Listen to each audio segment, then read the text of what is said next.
Magandang araw mga ka-PIA. Roy Lamotan po ng PIA Negros Oriental.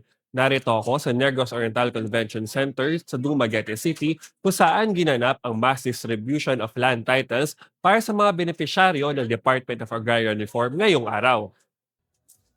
Aabot sa 1,512 na mga agrarian reform beneficiaries sa Negros Oriental ang nakatanggap ng land titles at certificates of condonation with release of mortgage mula sa DAR.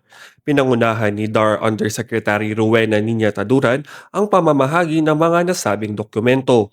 Bukod sa pagkakaroon ng titulo ay wala na ring babayarang utang sa bangko ang mga ARB. Ang lupang ipinagkaloob sa inyo ay hindi lamang mana para sa kasalukuyan. Ito po ay ipapamana nyo or pamana para sa inyong mga anak, apo, at sa mga susunod pang saling lahi. So, kung nadawat karon mao ni nga kani nga fulcrum. Nagpasalamat ko nga nakadawat mi ani ni mga adlaw karon kay usa po ni nga dako nga tabang para namo.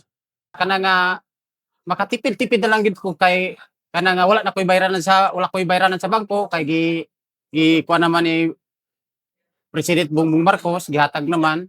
Yan ang update mula sa Negros Oriental. Manatiling nakatutok sa PIA at iba pang state media para sa karagdagang updates.